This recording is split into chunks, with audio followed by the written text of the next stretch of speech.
Alright, this is taping, and we're going to go through really quickly in about 10 minutes as far as we can get through in Revit structures. You can see how basically not bad the program is and how much you can leverage your skills from other things, realizing probably you're going to want to get some good base work done, but we'll avoid it in AutoCAD or SketchUp. I'll have you do it in SketchUp for those of you who are struggling to kind of get the structure modeled. Incredible amounts of stuff out there. I'm going into Revit structure. I'm going to begin a new one. I'm going to start with levels, get your levels established. I'm going to include things like top of steel right away, assuming that I'm going to have 12-inch deep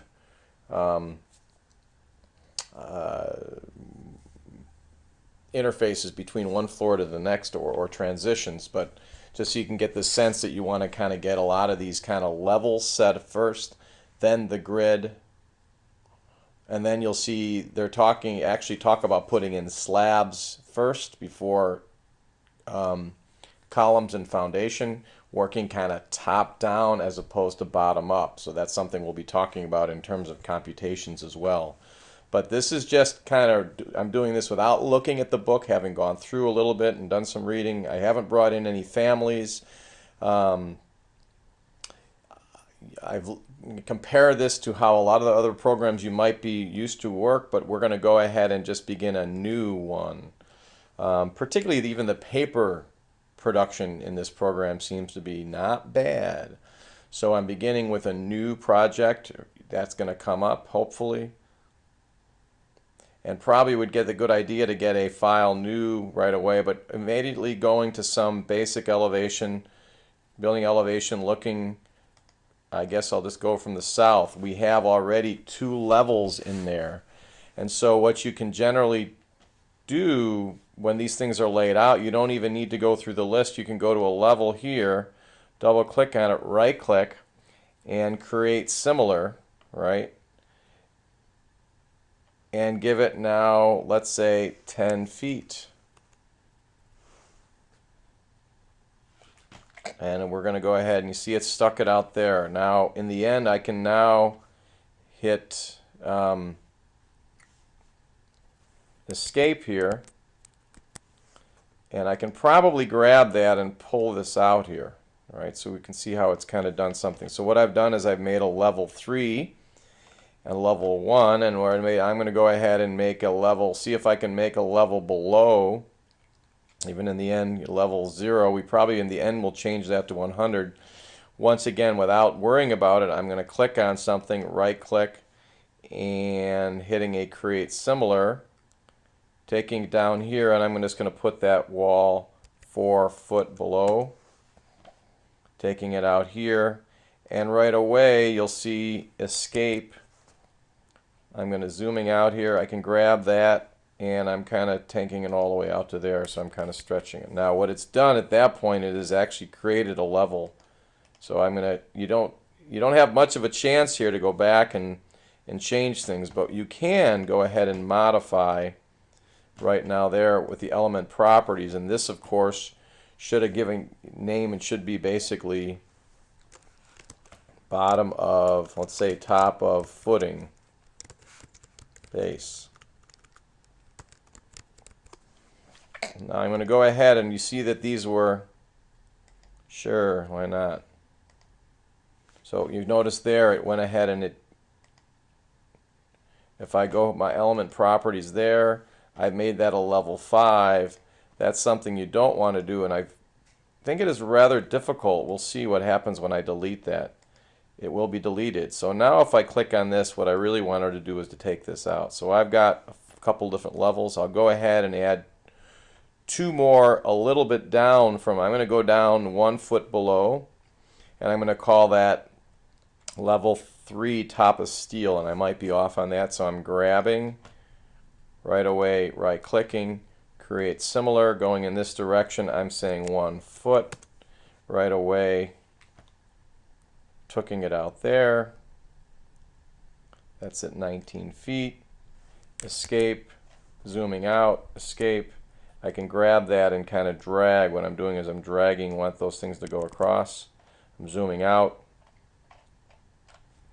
clicking here, I'm just going to leave it at that, except for renaming that right away by learning to click on this little icon here, and you'll see later one of the key things is going to be able to go kind of take that and drag it. So you're going to be able to want to kind of get to a point where you can click on here and potentially drag that out. But what I want to do right now is just go ahead and element properties. I'm going to change that from not to be level 6 but to level 3.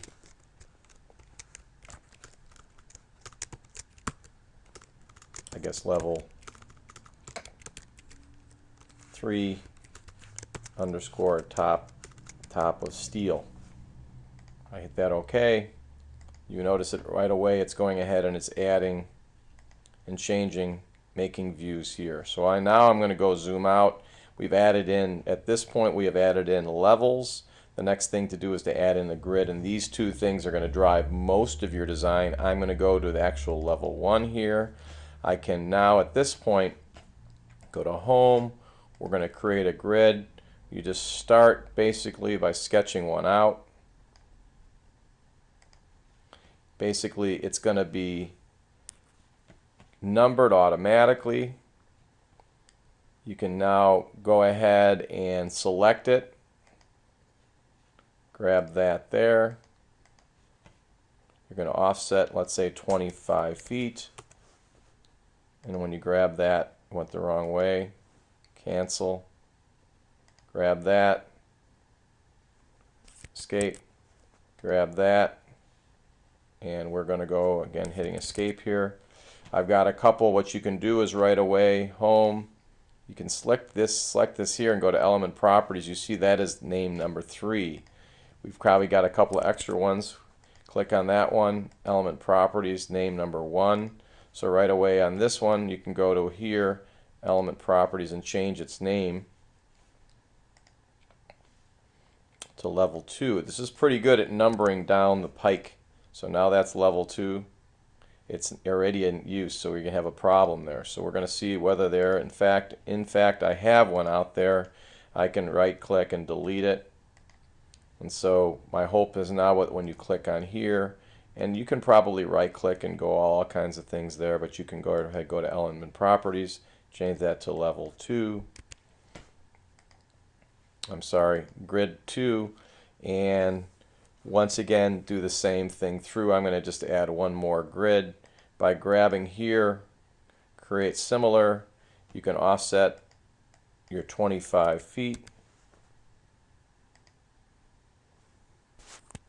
and we want to grab that here, and there you have it. Hit an escape. That's there. Now to go back to now creating a line going the other way, I click once, click twice, and it jumped around. I'm going to right away modify this. Element properties, right away make that A, so that when you do this, select, back to home, grid, right, you're going to select that, give it an offset of 25 feet, click on that, click on that, click on that. And what you see in that, you have escape, escape. You've set up your grid, right? And as you go to now your south elevation, you see your grids there as well. Or if you go to your east elevation, you see your grids there as well. And so that is setting up the project pretty quickly. Not doing much rules except for realizing that you do levels and then you do grids, and then you want to be pretty cognizant about the naming. This should all harken back to those of you who remember Civil 3D and some of those things that you might not have done when you were supposed to. So I'm going to see if I can get this thing closed and published.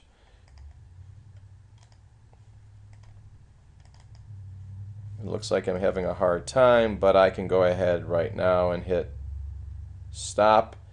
Thanks for listening.